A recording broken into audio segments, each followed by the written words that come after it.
Rasulullah itu mengeluarkan zakat fitrah so'an min tamrin au so'an min akidin. Rasulullah mengeluarkan zakat fitrah dari kurma. Imam Syafi'i tidak maknani kurma tapi dimaknani kuti ahli baladi, makanan pokok yang sesuai negara masing-masing. Jika kalau orang Jawa ya pakainya beras. Meskipun di hadis disebutkan tamar.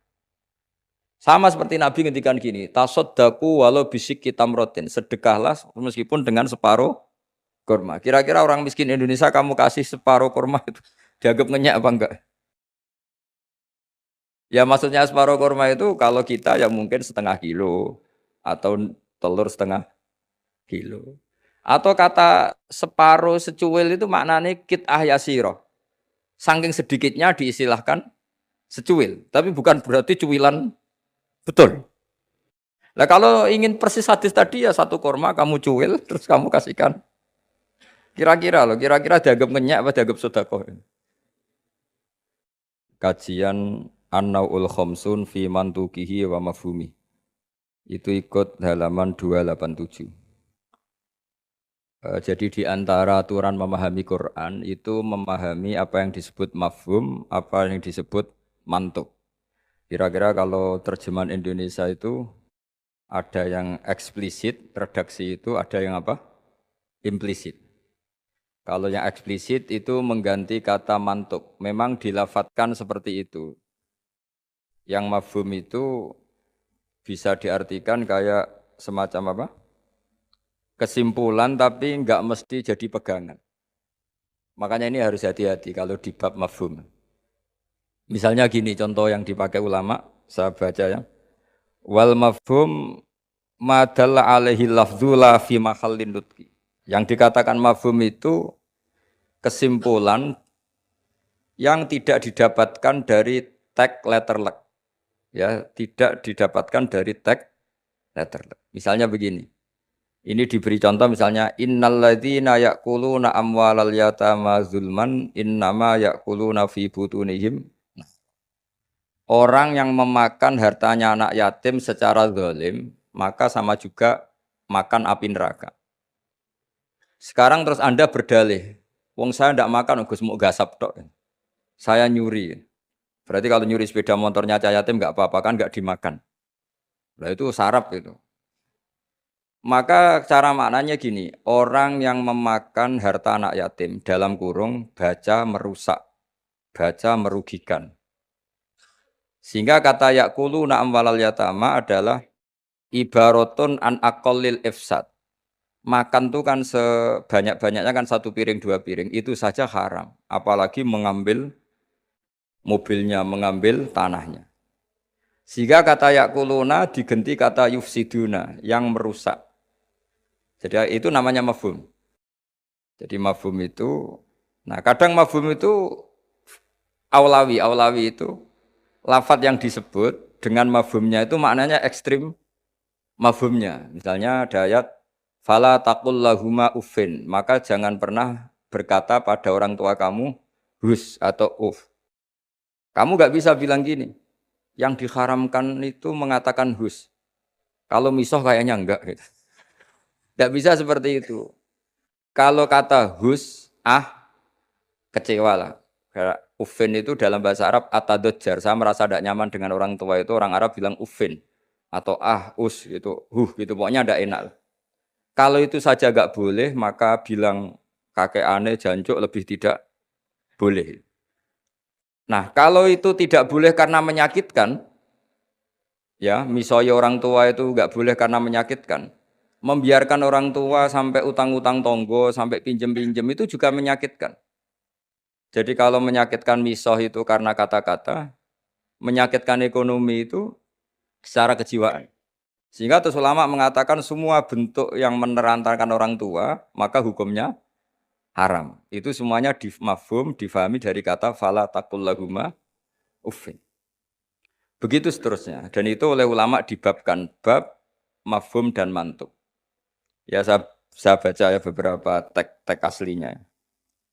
Fa in kana aula yusamma fahwal khitab kadila latifala taqul lahuma uffin ala tahrimid dorbi li annahu asyaddu Wa in kana musawiyan sumyalah nal khitab ay maknahu kadilalati alladzina yaquluna amwalal yatama zulman ala tahrimil ikhraq. Kalau haram makan anak yatim secara zalim haram, maka membakar harta anak yatim juga haram. Li'annahu musawin lil akli fil itlaf. Karena sama-sama merusak. Memakan harta anak yatim yang merusak harta itu, mencuri juga sama, membakar juga sama, menggasap juga sama. Nah pertanyaannya adalah, hal dilalatu dzalika qiyasiyatun aw lafdhiyatun majaziyatun aw haqiqiyatun. Lalu lafat bisa dimaknani sejauh itu dilalahnya lafdhiyah, apa hukmiyah, apa qiyasiyah. Misalnya gini ya, ini mungkin mudah difahami ya. Saya misalnya punya satpam atau punya pembantu atau punya candalem kalau dalam bahasa pesantren itu 3 misalnya.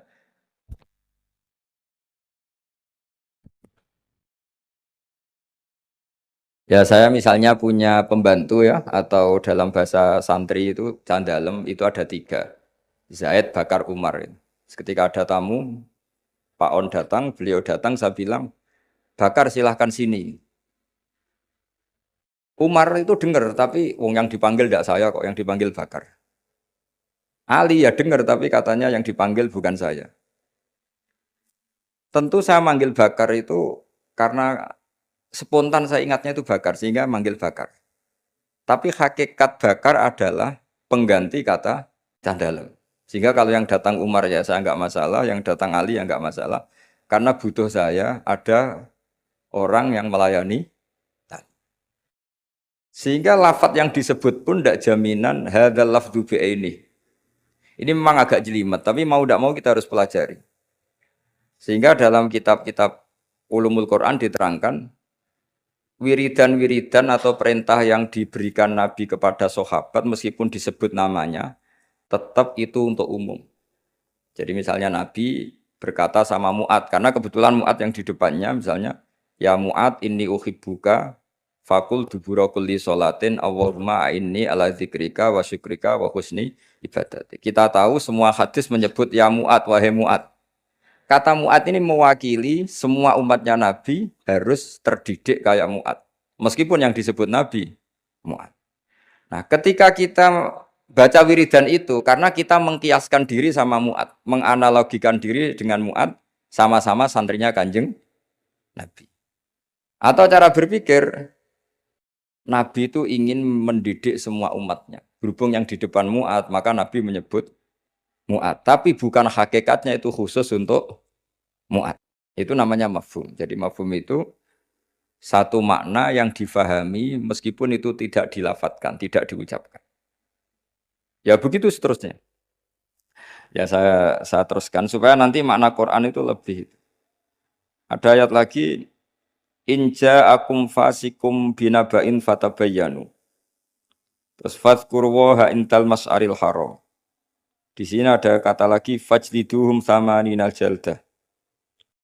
Jadi begitu juga menyangkut adat. Adat itu bilangan.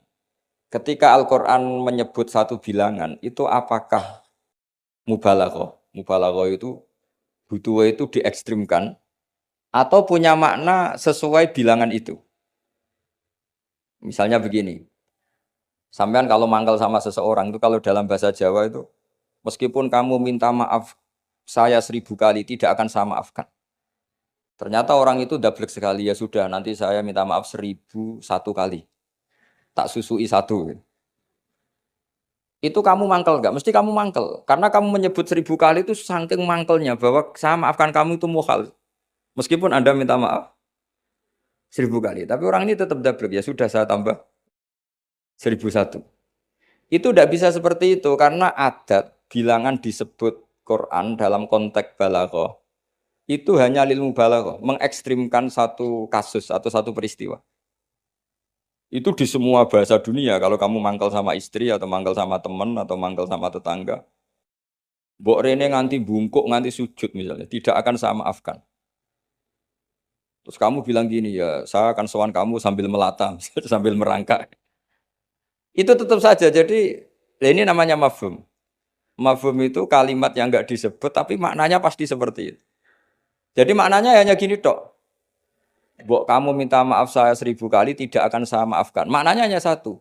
Betapa bencinya orang itu pada itu aja maknanya. Betapa bencinya. Nah, di sini juga ada kalimat misalnya ada beberapa kelompok sing Allah itu ngendikan la yukallimuhumullah wala yang zuru ilaihim. Allah melihat saja enggak mau. Ngendikan saja enggak mau. Pertanyaannya adalah secara hakikat semua makhluk Allah dilihat Allah enggak? Dilihat. Tapi ada ayat wala yang zuru ilaihim. Makhluk-makhluk seperti ini tidak dilihat Allah. Nah, makna tidak dilihat adalah tidak dipedulikan. Hakikatnya Allah tetap melihat. Jadi ayat itu hanya menunjukkan betapa bencinya Allah sama kelompok itu. Sampai diistilahkan Allah tidak berkenan melihat. Jadi gak usah dimafhum gini. Oh beneran Allah gak delok, aku maksiat ra konangan wae kasus kalau seperti itu. Nah, ini memang itu balaghah. Jadi ilmu-ilmu yang harus dianalisis secara balaghah. Jadi ada kelompok-kelompok yang menjual belikan agama atau melakukan kejahatan atas nama agama. Yasaruna bi ahdillahi wa aimanihim samanang qalila. Itu orang-orang ini akan dihukum, kata Allah hukumannya adalah la yukallimuhumullah. Allah tidak berkenan ngendikan, juga tidak berkenan melihat. Monggo Pak nak badhe wonten acara. Ini beliau mau nemuin tamu dari kedokteran. Saya teruskan ya. Jadi para audien, para hadirin yang saya hormati. Makanya kita sekarang kan punya jargon kembali Quran dan Sunnah. Tapi tetap saja aturannya memahami Quran dengan cara-cara yang dipahami para ulama dulu. Yang ulama itu punya sanad sampai sahabat, tentu sampai Rasulullah Shallallahu Alaihi Wasallam. Di antara bahasa Arab itu ada mubalaghah. Mubalaghah itu mengekstrimkan satu peristiwa. Dan pilihannya kadang pakai bahasa tadi. Saya beri contoh tadi yang orang Jawa bilang, mbok kue rene ping 1000 tetap rata sepuro. Kamu tidak bisa ngarang buku. Kalau 1000 tidak cukup. Kalau 1001 pasti cukup. Memangnya ini KPU kalau 50 plus 1 terus menang tidak bisa seperti itu. Ya maknanya hanya ma asyadda bughdahu, betapa bencinya orang itu gitu aja. Allah tidak berkenan melihat orang yang menjual belikan agama. Wah malah penak Allah kalau nggak lihat kita enak. Tidak bisa seperti itu. Saking bencinya Allah sampai diistilahkan tidak berkenan melihat. Itu kan seperti kamu benci orang. Wah naruh kue mutah-mutah. Masa mutah-mutah betul kan? Saking nggak maunya melihat. Itu di bahasa Arab juga seperti itu. Ya, Sabri terus waktu lifa fil ikhtijat bihadhil mafahim ala aqwalin katsirah. Wal asofil jumlah annaha kullaha hujjatun bisyurutin. Minha alla yakunal mazkuru kharaja lil ghalib.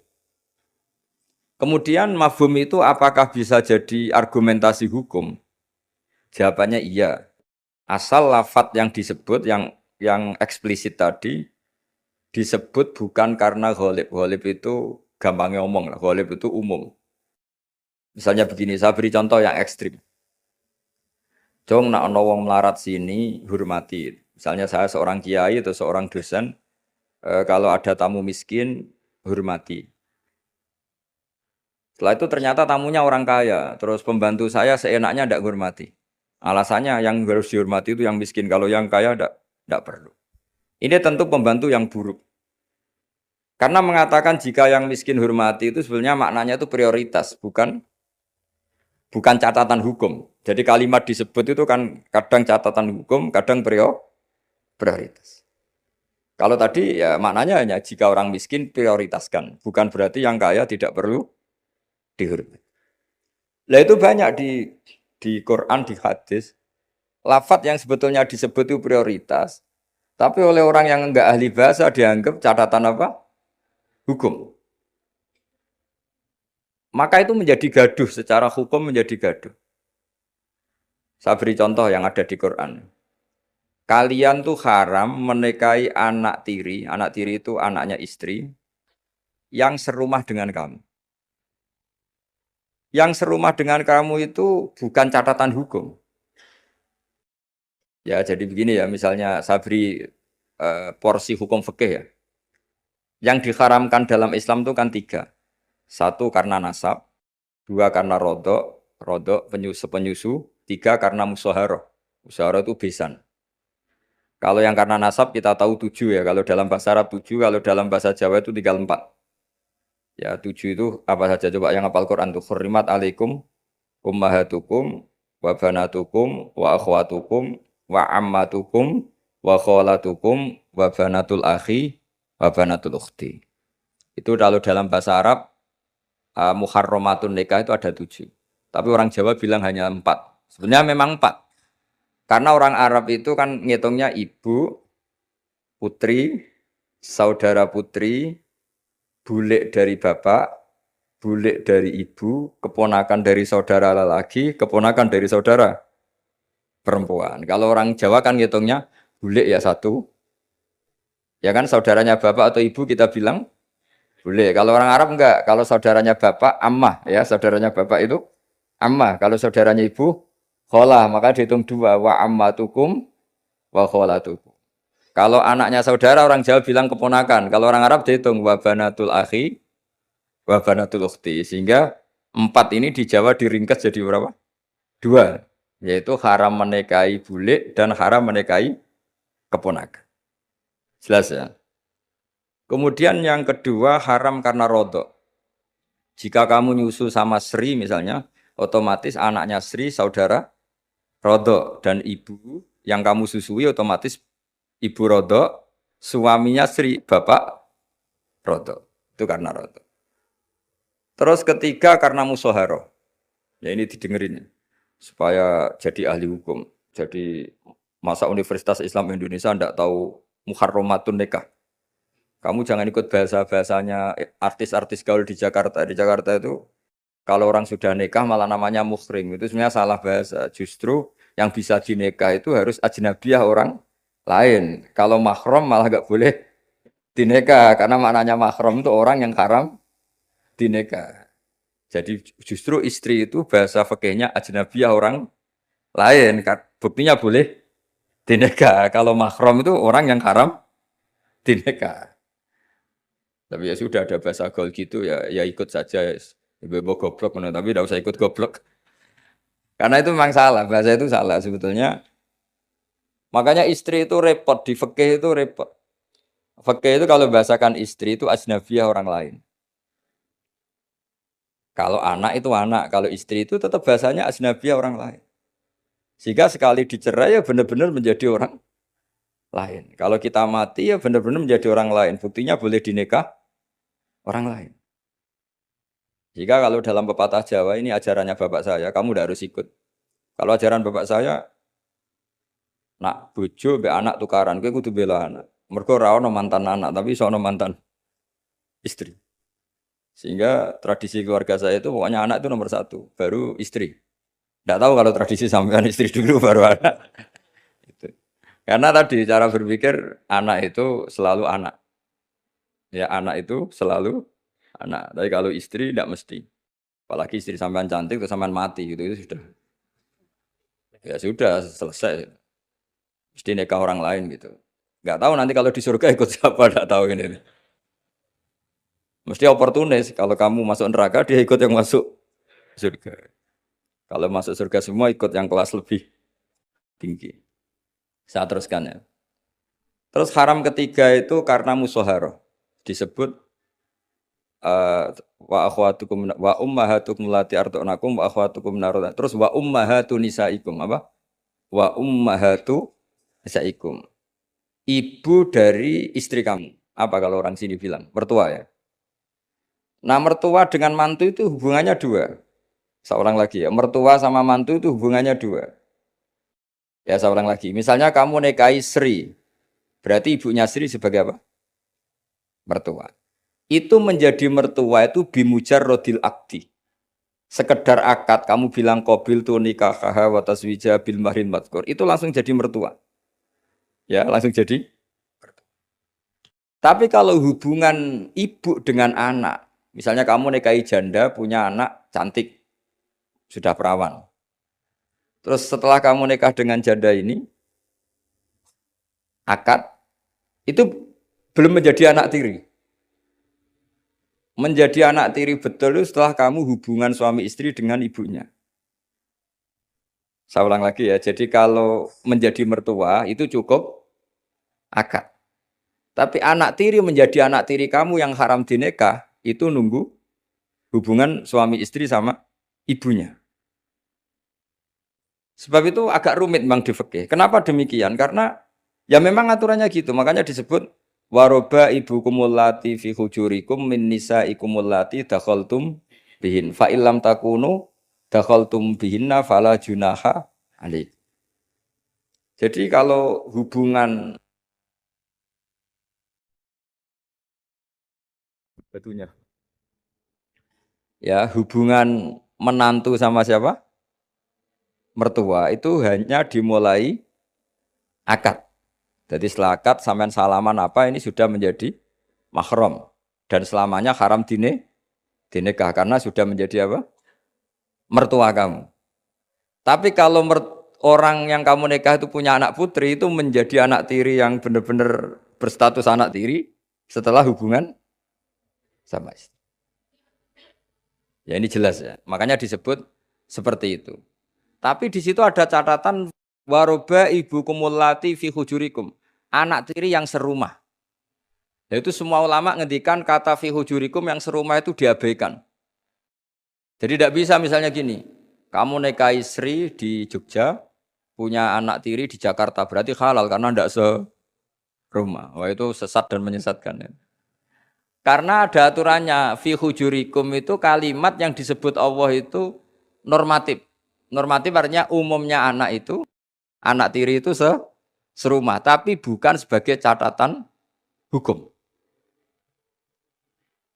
Dan itu banyak sekali lafaz-lafaz yang disebut Allah atau disebut Rasulullah bukan sebagai catatan hukum, tapi normatif. Itu kan seperti gini. Jong, bukti kamu hormat tamu. Kalau ada tamu itu suguhi teh. Kalau ada tamu itu suguhi kopi. Itu normatif. Bukan berarti yang tidak nyuguhi kopi itu tidak menghormati tamu, tidak bisa seperti itu. Kalau tamunya darah tinggi, kan malah mati. Nah, ulama itu berkompeten, sangat kompeten sekali memahami Quran. Mana lafaz yang disebut Allah itu normatif, mana yang disebut Allah itu sebagai catatan hukum. Kalau fi hujurikum menjadi catatan hukum, maka maknanya begini. Haram menikahi anak tiri yang serumah. Waroba ibukumul lati fi hujurikum. Mafhumnya kalau tidak serumah, boleh, wayo kacau. Ibunya kamu embat, anaknya kamu embat, hanya karena beda. Itu sesat dan menyesatkan. Makanya bahaya sekali nafsirkan Quran tanpa ilmu. Sampai ada ancaman man fassarul Quran bi ra'yihi falyatabawa maq'adahu minan nar. Orang menafsirkan Quran dengan semaunya sendiri, maka sama juga pesan satu tiket di neraka. Jadi sampean sama saya itu potensi masuk neraka saya sebetulnya. Karena saya nekuni tafsir. Itu bahaya sekali. Sebab itu saya tradisikan kalau ngaji itu pakai kitab supaya sanadnya mutasil sampai Rasulullah SAW. Enggak boleh mengajarkan Quran terjun bebas menurut saya. Memangnya agama menurut kamu enak aja. Enggak boleh agama kok menurut saya. Agama yang menurut Allah dan Rasul. Enggak boleh menurut saya. Kalau menurut saya berarti agama macam-macam karena setiap orang menurut masing-masing. Ya, saya teruskan ya. Jadi di antara dengan tanda kutip jebakan-jebakan lafat adalah kita tidak pernah tahu lafat itu disebut itu karena apa. Karena mewakili kelompoknya seperti tadi. Saya punya tamu terus manggil sekenanya. Wahai Bakar sini. Kira-kira yang datang Umar tetap saya seneng enggak? Seneng. Butuhnya ada orang yang hormat. Yang datang Ali ya saya seneng. Yang datang Zaid yang seneng. Yang datang siapa saja seneng. Itu kan ibarat kamu orang kaya kemalingan, satpam yang paling kamu ingat itu misalnya Hutomo. Hutomo sini. Di situ banyak satpam yang namanya enggak Hutomo, terus enggak ke kamu. Kira-kira kamu bilang satpam ini goblok enggak kira-kira? Dengan dalih saya ada dipanggil. Karena makna menyebut kalimat tadi sekenanya. Nyebut Hutomo itu mewakili semua security. Cuma kebetulan yang kamu ingat Hutomo. Itu memang agak jelimet ulumul Quran, tapi masuk akal, semuanya setelah dijelaskan masuk akal. Ketika yang datang siapa saja, kamu tetap matur nuwun, karena ada yang menol. Nah, lafadz di Quran ya seperti itu. Kadang lafadz itu pengganti sejenis, nama pengganti, misalnya yang masyhur dalam mazhab kita. Rasulullah itu mengeluarkan zakat fitrah so'an min tamrin au so'an min akidin. Rasulullah mengeluarkan zakat fitrah dari kurma. Imam Syafi'i tidak maknani kurma tapi dimaknani kuti ahli baladi, makanan pokok yang sesuai negara masing-masing. Jika kalau orang Jawa ya pakainya beras. Meskipun di hadis disebutkan tamar. Sama seperti Nabi ngendikan gini, tasaddaku walau bisik tamrotin, sedekahlah meskipun dengan separuh kurma. Kira-kira orang miskin Indonesia kamu kasih separuh kurma itu dianggap ngenyak apa enggak? Ya maksudnya separuh kurma itu kalau kita ya mungkin setengah kilo atau telur setengah kilo. Atau kata separuh secuil itu maknanya kit'ah yasiro. Saking sedikitnya diistilahkan secuil, tapi bukan berarti cuilan betul. Nah kalau ingin persis hadis tadi ya satu kurma kamu cuil terus kamu kasihkan. Kira-kira loh, kira-kira dianggap ngenyak apa dianggap sedekah. Nah sama misalnya Rasulullah ngendikan, semoga Allah memberi berkah orang yang ketika 10 Muharram mengusap anak yatim. Itu yang penting ngusapnya apa sedekahnya. Terus kamu orang yatim kamu kumpulkan, kamu usap semua kepalanya. Itu kira-kira itu dianggap apa coba? Wis medhit di dalil kan. Nak nuruti teks hadis itu ya memang ngusap kepala. Tapi semua sepakat maknanya ngusap itu ibaratun anis syafaqah. Bentuk kasih sayang. Dan kasih sayang itu paling praktis ya ngasih uang atau ngasih sesuatu yang manfaat untuk anak yatim itu. Lah nak ngusap tok. Celuk waduh-waduh dibeli ana parade ngusap anak yatim. Lah itu ya termasuk di ulumul Quran diikutkan bab mafhum dan mantuk. Jadi memang susah. Jadi ahli Quran itu susah. Oh ini ya jadi menjadi ahli Quran itu harus seperti ini memang. Makanya sampai ditulis kitab setebel ini dipakai di seluruh dunia termasuk di Al-Azhar, di Palestina, di mana-mana. Itu ini kita ngaji baru berapa pertemuan aja sampai sudah pusing. Kalau sampai selesai malah tambah pusing. Tapi bagus, barokahnya pusing itu tidak gegabah. Tidak gegabah mikir. Karena kalimat itu mesti ada batas. Makanya ada kaidah di semua ulama, menurut semua ulama. Ada kaidah begini. Fasudur awsa'u minal kutub wal ma'ani awsa'u minal ibarat. Dada ini lebih luas ketimbang yang dicatat. Dan makna itu lebih luas ketimbang redaksi. Karena kalau dalam disiplin ilmu usul fikih itu tak beri bocorannya. Begini kalau sampean mendefinisikan kata-kata gimana? Gak umumnya orang kampus. Kata-kata adalah apa kata-kata? Kalau dalam ilmu usul fikih begini. Kata-kata adalah pilihan untuk mengekspresikan kehendak hati. Dan karena kehendak hati itu banyak dan tidak terukur, maka kata-kata ini hanya mewakili sebagiannya. Dari awal sudah disebut mewakili sebagian. Misalnya begini, ketika Rasulullah mewajibkan zakat padi misalnya atau zakat gandum. Pikirannya Imam Syafi'i itu mewakili kata kut. Yang wajib zakat itu makanan pokok. Sehingga Imam Syafi'i hanya mewajibkan yang dizakati itu hanya padi, gandum, jagung, kacang. Pokoknya yang bisa jadi makanan pokok. Kira-kira Imam Syafi'i itu tidak mewajibkan zakatnya kangkung, melon, mangga gitu. Karena tidak makanan pokok. Tapi dalam mazhab lain enggak, ketika Rasulullah mewajibkan mezakatkan padi, itu maknanya itu matum bituhul ardu, apa saja yang tumbuh dari bumi. Sehingga kelompok ini termasuk Yusuf Qardomi mewajibkan zakat melon, mangga, pokoknya semua buah-buahan, semua tanaman wajib zakat. Karena ketika Anda mengatakan begini misalnya, Jong nak ono tamu kai pelem. Kalau ada tamu, tetangga-tetangga atau tamu kasih mangga. Sementara di rumah kamu itu ada mangga, ada melon, ada semangka. Maksud kamu itu didik anak supaya derma dengan memberi apa saja. Kebetulan yang kamu ingat melafadzkan mangga. Apa harus mangga? Enggak, cara sampean tak polling, milih mana coba? Ya saya punya anak, Yang di rumah saya itu ada mangga, ada semangka, ada melon. Terus saya bilang ke anak saya, nak, tangga itu ke tetangga-tetangga kasih mangga. Kata mangga itu bisa diganti melon apa enggak? Bisa, karena semangat saya adalah mendidik anak saya itu dermawan, peduli sama tetangga. Kebetulan yang ingat mangga, sudah ini tetangga ya. Lalu tetangga itu maknanya tetangga apa manusia? Sehingga pas itu ada tamu tapi tidak tetangga, gak usah GI kan gak tonggo. Nah, makanya ini kan jadi PR. Berarti kalimat tadi, Cong nak ono tonggo utawa Cong kalau ada tetangga kasih mangga. Sebetulnya kalimat itu bisa digenti, Cong sing penting lomo. Kata tonggo ora penting, mangga juga gak penting. Maka yang dikatakan kata-kata lafat adalah mawudi abi iza iha al-lafdu. Jadi yang dikatakan lafat adalah gelombang keinginan dari seseorang yang bergejolak di hati, kemudian diungkapkan. Tentu kalimat ini tidak cukup untuk menampung sekian keinginan. Akhirnya yang dilafatkan atau yang diucapkan hanya beberapa. Orang soleh tentu bergelora di hatinya ingin mendidik anaknya itu dermawan, peduli, sopan, tahu sosi. Ya, terus kan nggak mungkin kita pidato gitu ke anak kita.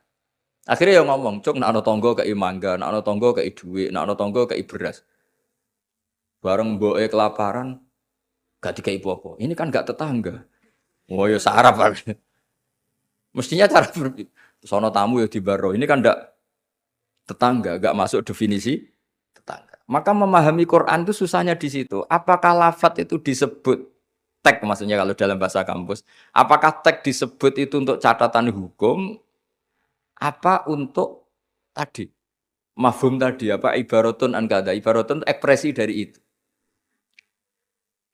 ya seperti gini misalnya kamu marah sama istri kamu dosa kowe nganggo HP ku terus istri kamu malah nganggo ATM wah HP ora oleh malah nganggo ATM sebetulnya melarang pakai HP itu saking mangkelnya gitu saja kalau HP saja dilarang apalagi pakai Alphard kamu tapi istri kamu enggak saking gobloknya mbok saking yang kamu larang kan HP, kan saya pakai Alphard. Wah ya kacau kalau seperti itu. Maka sebuah tag atau lafadz kalau dalam bahasa Arab itu maknanya apa ya? Ya sudah seperti tadi. Saya berkali-kali nyontohkan yang awam ya. Ada seorang dikandani Jong jogeman nabok ibu jumu. Nabok itu memukul pakai tangan. Suatu saat istrinya lapor lagi, Pak Kiai sekarang nggak pakai tangan tapi nyaduk. Nah ketika santrinya kemarin, kenapa kamu masih nyadu istri kamu? Kan Pak Yai larang hanya nabok, kan pakai tangan, ini pakai kaki. Kan beda. Ya itu kan keliru sekali, karena maknanya jangan nabok, itu pengganti dari kata jangan menyakiti, maka meludahi ya haram, nyaduk ya haram, menerantarkan juga. Tapi lisan kan nggak mungkin bisa ngungkap sekaligus apa yang kita ingin. Akhirnya lisan melafatkan sesuatu yang hanya mewakili sekian. Makanya disebut fal ma'ani ausa'u minal ibarat. Makna itu lebih luas ketimbang redaksi. Coba misalnya zaman Jenderal Sudirman, angkat senjata untuk ngusir Belanda. Terus pasukannya hanya ngangkat tok. Terus mesti Jenderal Sudirman, cek goblok ya. Kalau dimarahin kan sudah ngangkat. Terus ada Belanda yang mau nembak kita, usir Belanda. Belandanya tidak kamu tembak. Kenapa? Mintanya kan diusir. Perintahnya kan diusir, bukan ditembak. Kasus nggak kira-kira ada pemahaman seperti itu? Tapi lafadz tuh nggak mewakili. Kalimatnya angkat senjata, usir penjajah. Padahal maknanya apa coba? Jadi kan nggak terwakili oleh kalimat angkat senjata, usir penjajah. Barang penjajah ini menembak, kamu diam saja. Gimana caranya nangkep terus mengusir? Kan nggak ada perintah menembak, usir. Itu kan kasus seperti itu. Jadi makanya di antara syurutul mufassir yang paling pokok adalah maliyan bil arabiyah. Dia punya kemampuan kesusastraan Arab. Karena nggak bisa seorang mufassir menafsiri Quran tanpa punya kemampuan balaghatul Arab. Yaitu yang disebut Allah Ta'ala wa innahu latanzilu rabbil alamin nazala biruhul amin ala qalbika litakuna minal mudhirin terus apa bilisanin Arabiyyim mubin. Jadi Quran itu pakai lisanul Arab. Sehingga kalau dalam kitab-kitab besar diterangkan, ketika Rasulullah dikatakan begini oleh Allah, liyaghfira laka Allahu ma taqaddama min dzambika wa ma ta'akhkhara. Itu bukan berarti Nabi pernah dosa ndak, karena Nabi itu maksum. Maksum itu terjaga dari dosa. Tapi itu ekspresi mahabbah.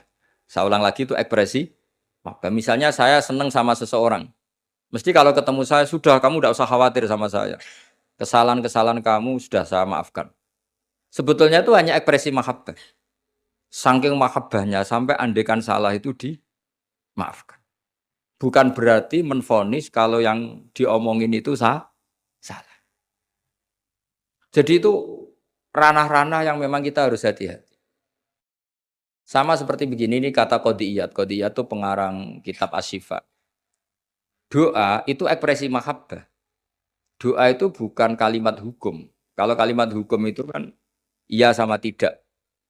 Tapi doa itu enggak. Doa itu ekspresi mahabbah. Misalnya kita ketemu Zaid, kita bilang Assalamualaikum warahmatullahi wabarakatuh. Semoga kamu dapat keselamatan. Enggak perlu Zaid tersinggung. Memangnya saya celaka kok sampai doakan selamat. Kalau nuruti mafhum, didoain selamat itu kan berarti sebelumnya tidak selamat. Didoain pinter, sebelumnya tidak pinter. Didoain kaya, sebelumnya miskin. Tapi itu kata hukum, itu pemahaman secara hukum. Iya dan tidak. Kalau pemahaman secara peradaban tidak gitu.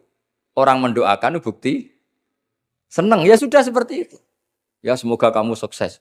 Ketemu direktur ya kita bilang semoga kamu sukses. Terus direkturnya tersinggung. Ya sukses saya atau dibang kamu, saya sudah direktur. Ya ada seperti itu.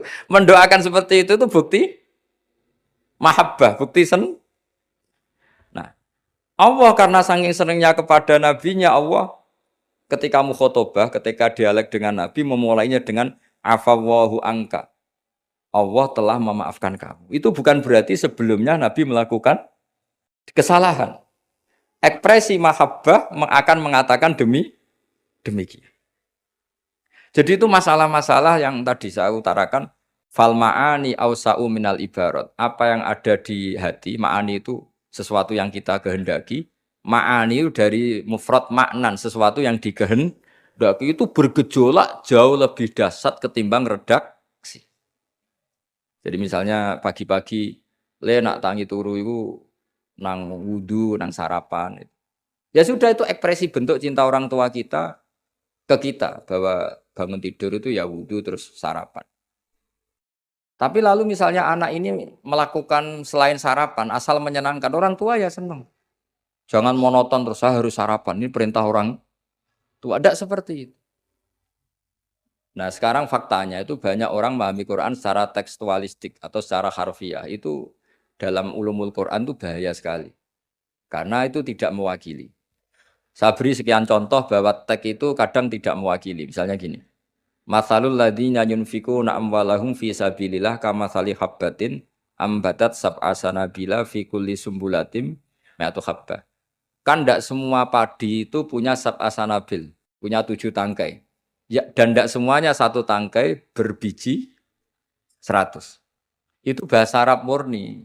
Ibaratnya seperti itu. Ya redaksinya Pak, ibaratnya seperti itu. Bahwa sedekah yang diterima Allah ibarat padi yang tumbuh dalam kondisi paling ideal.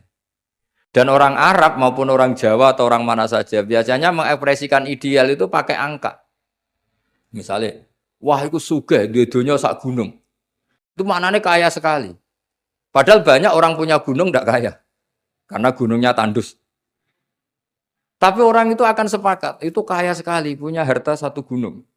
Cara cah cilik anak bantah-bantah, dunyaku sak gunung, tidak muni sak langit. Ya pokoknya ingin menunjukkan bahwa kaya raya yang tidak terhingga. Loh itu banyak di Quran seperti itu. Maka saya beri definisi ya supaya sampean ahli usul fikih. Apa yang dikatakan tag mawudi abi izaiha al-lafdu. Yang dikatakan tag adalah ekspresi dari gejolak batin ingin mengungkapkan keinginan. Karena batin ini bergejolak, tag ini hanya mewakili sebagiannya. Kayak tadi kamu ketakutan di dalam rumah, ada ular gitu, misalnya ibu-ibu atau mbak-mbak, mesti manggil kan, Kak Rene, ingatnya kakaknya. Terus adiknya di situ, nggak ke situ. Kenapa kamu bawa ke situ ada ular? Kan kakak panggil kakak, saya kan adik. Kira-kira kamu mangkel gak sama adik yang seperti ini kira-kira? Goblok atau sekolah pasti gitu. Nah sebetulnya kalau ini waras, adiknya waras, cara berpikir kayak gitu. Kakak dalam bahaya minta pertolongan dan kalimat kak atau mas itu ekspresi dari orang yang dimintai pertolongan. Jadi kata mas dihilangkan, diganti orang yang dimintai. Sehingga kalau yang datang bapaknya ya seneng, pamannya ya seneng, adiknya ya seneng. Meskipun kalimatnya bilang mas atau kakak. Jelas gini ya. Itu dibabkan tadi mana kita? Dibabkan di mafhum dan mantuk. Ya, dibabkan di mafhum dan apa? Mantuk. Saya teruskan lagi ya. Di annahu innama khassa bidzikri li ghalabati khudurihi fi dzihni. Jadi ini jelas ya. Mungkin ada banyak yang pintar bahasa Arab ini saya baca teksnya. Li annahu innama khassa bidzikri li ghalabati khudurihi fi dzihni. Kenapa menyebut si A si B? Karena yang kebetulan diingat. Tapi makna yang diinginkan kan siapa saja yang menolong karena ada ular, meskipun menyebut seseorang. Ya kayak tadi misalnya satu rumah itu ada kakak, adik, paman. Terus ketika ada ular atau ada maling kita bilang, Kak tolong. Kak tolong itu sebetulnya mewakili siapa saja yang bisa menolong. Kebetulan yang pas diingat saat itu kakak. Tapi andaikan yang datang pamannya ya seneng, adiknya seneng atau siapa saja. Jadi pertanyaannya adalah yang paling pokok dari itu adalah minta tolong, bukan kalimat kakak. Nah, yang kalimat kakak ini namanya apa? Disebut karena diingat, bukan disebut karena catatan hukum. Nah, itu ada ilmunya. Berapa kalimat yang disebut karena yang diingat atau sebagai catatan hukum. Kalau sebagai catatan hukum ya punya mafhum mukhalafah. Kalau tidak ya tidak. Misalnya begini, ada pernikahan Sri sama Zaid. Kemudian Zaid ini security atau cadalem. Terus ketika tak panggil Zaid datang. Yang datang Umar. Kan sama-sama cadalem, tidak bisa kalau seperti itu harus Zaid karena mau akad nikah. Masa akad nikah diganti-ganti kan tidak bisa. Kan sama-sama cadalem ya tidak bisa. Lama-lama sampean maju kan sama-sama manusia ya tidak bisa kalau konteks seperti itu. Makanya lafadz disebut itu dilihat, disebutnya sebagai catatan hukum apa sebagai tadi yang sedang diingat. Ya jadi jelas ya. Jadi itu ada aturan-aturannya. Li'annahu innama khassa bidzikri li ghalabati khudurihi fi dzihni. Terus kedua ada catatan lagi wa alla yakuna muwafiqan lil waqi'. Ya, di antara catatan hukum lagi sesuatu itu tidak lazim sebagai fakta. Saya ulang lagi, sesuatu itu tidak lazim sebagai fakta. Misalnya begini, kita tahu yang namanya nasi itu makanan pokok. Ya, kita tahu teh itu minuman. Ketika saya bilang, "Jong, saya ambilkan teh." Itu apakah maknanya itu teh, apa maknanya itu minuman? Beda dengan mengatakan satu gelas ini bernama teh. Kebetulan itu teh betul. Itu namanya mengatakan sesuatu sesuai hakikat. Karena teh ya dikatakan teh. Tapi kalau mengatakan tamu saya ambilkan teh. Ini pertanyaannya adalah teh itu menggantikan kata minuman, apa memang harus teh? Jadi itu memang seperti itu. Sehingga di hadis banyak dawai Nabi itu diganti. Tapi penggantinya harus ulama. Kalau tidak ulama namanya bid'ah. Misalnya Nabi mengajari gini, anak-anak kamu ajarin panah. Dulu alat perang itu ya panah. Terus di era modern kamu tetap pakai panah, musuhnya pakai brand. Kan Nabi dawuhnya panah. Ya taqabbalallahu minna minkum taqabbal. Jadi seperti ya tadi seperti karena Nabi ketika mengatakan panah adalah ibaratun an alatil harbi. Implementasi dari alat perang yang zaman itu panah. Itu kan sama seperti Nabi ajari anak kamu berkuda dulu, alat perang transportasinya itu alatnya itu kuda. Sekarang musuh pakai pesawat tempur, kamu pakai kuda. Ya tentu itu gak relevan kan. Lah kalau gitu berarti gini. Di Quran tuh jelas ada kalimat ini. Wal khayla wal bighala wal hamira litarkabuha wazina. kamu saya beri nikmat, ada kuda, ada unta, ada macam-macam. Terus di antara ayat terusannya litas tahu ala duhurihi summa tazkuru ni'mata rabbikum idastawaitum alaihi wa taqulu subhanalladzi sakhkhara lana hadza wa ma kunna lahu muqrinin wa inna ila rabbina lamunqalibun.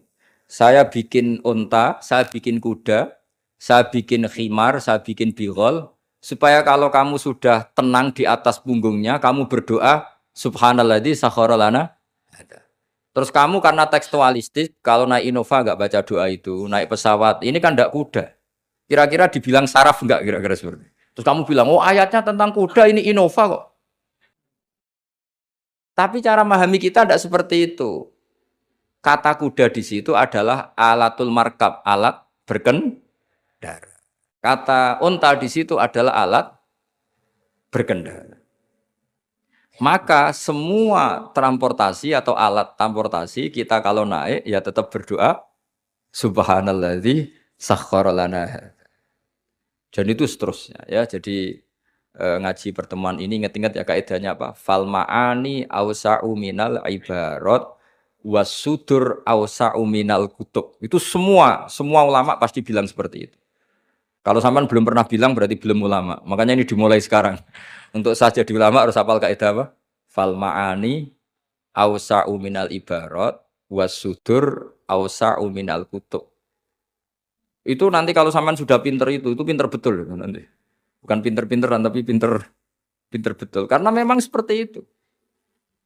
Sehingga misalnya Rasulullah dulu, tofa Rasulullah rokiban, Nabi tawaf secara berkendara. Saat itu tentu naik unta. Sekarang orang-orang sepuh pakai kursi roda.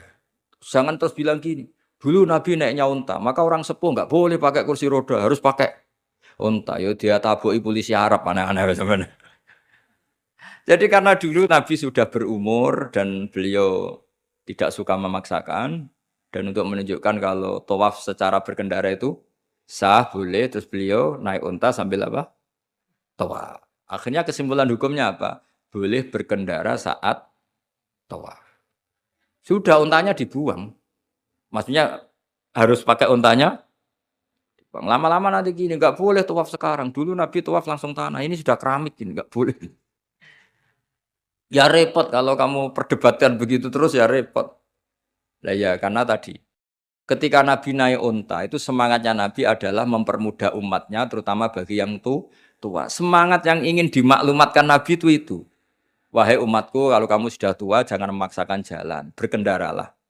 Atau cari alat yang menjadikan kamu mudah. Nah itu tentu gak tersampaikan semuanya dengan redaksi. Tapi dadanya Nabi bergejolak ingin mengimplementasikan bahwa agama ini yuridu wa bikumul yusra wala yuridu bikumul usra. Wah itu tentu gejolak ini kan enggak terwakili oleh lafaz.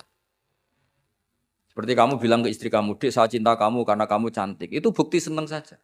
Nak bojone cerdas, berarti aku nak selek kira seneng. Wah ya repot kalau gitu. Padahal kalimat itu maknanya kan gitu. "Dek, saya seneng kamu karena kamu cantik." Mafhumnya apa? Kalau tidak cantik, kalau sudah tidak cantik tidak seneng. Tapi tidak seperti itu. Pokoknya kamu itu ingin gombal terus ngomong itu aja. Jadi makanya walhasil itu tadi ingat-ingat ya Pak. Fasudur ausa'u minal kutub. Bahwa dada kita ini lebih luas ketimbang yang kita tulis. Ya dada kita lebih luas ketimbang yang kita. Terus wal ma'ani ausa'u minal ibarat. Makna yang kita kehendaki itu jauh lebih luas ketimbang redaksi. Karena tadi kita manggil security misalnya si A, yang datang selain si A juga nggak masalah. Karena kata si A tadi hanya keterbatasan kita sebagai manusia, sehingga harus menyebut satu orang. Padahal siapa saja nggak masalah. Karena butuhnya kita ada yang menolong atau ada yang membantu. Ya saya ulang lagi ya, Bapak. Fal ma'ani awsa'u minal ibarat wasudur awsa'u minal kutub. Ya, assalamualaikum warahmatullahi wabarakatuh.